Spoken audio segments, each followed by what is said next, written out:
अपने बच्चे को गोद लेने का सबसे कठिन हिस्सा क्या था?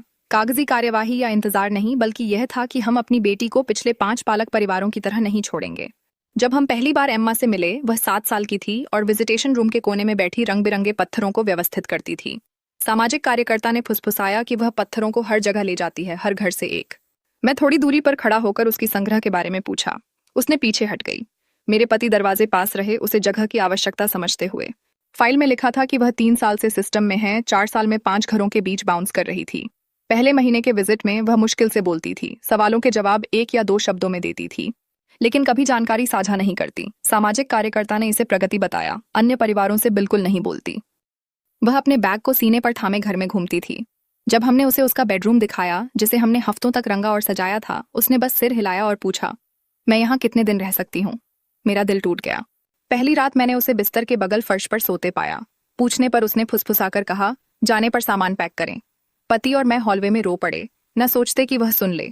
2 हफ्तों में वह बस उसने एक रूटीन बना लिया। हर रात अपने कपड़े और खिलौने बैग में पैक कर जाती थी। सुबह केवल वही खोलती और खाती थी जो प्लेट पर रखा था, कभी नहीं मांगती। यहाँ तक कि जब वह अभी भी भूखी थी, पहली बार मैंने उसे अपनी दराजों में खाना छुपाते पाया। मैंने कुछ नहीं कहा, बस उसके कमरे में स्वस्थ नाश्ते छोड़ना शुरू कर दिया। नोट के साथ लिखा था, अगर भूख लगे तो अतिरिक्त लें। तकिए के नीचे ग्रेनोला बार छुपाना बंद होने में 3 महीने लगे। मेरी माँ ने उसे गले लगाने की कोशिश पर एम्मा बंद हो गई। वह अपने कमरे में पीछे हट गई और वहां घंटों तक रही। बाद में उसने पूछा कि क्या दादी अब उसकी नई माँ बनने वाली हैं? उसे यह समझाने में बहुत समय लगा कि परिवार इस तरह काम नहीं करता।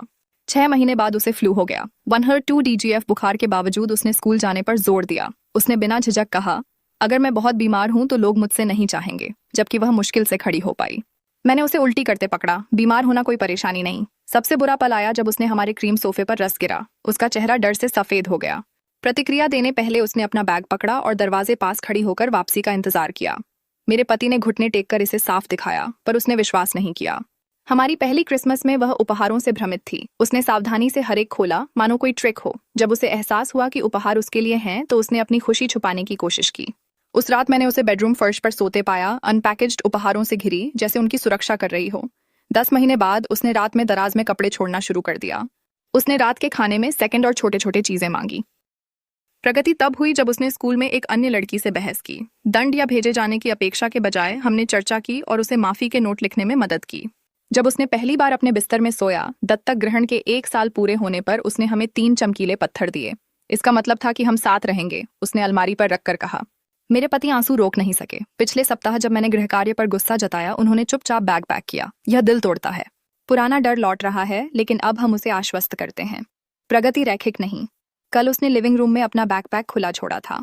मैंने उसके चट्टान संग्रह को देखा। अब तारीखों और नोट्स के साथ लेबल किया गया। सबसे नया उस पर हमारा पता लिखा था और एक शब्द, हमेशा।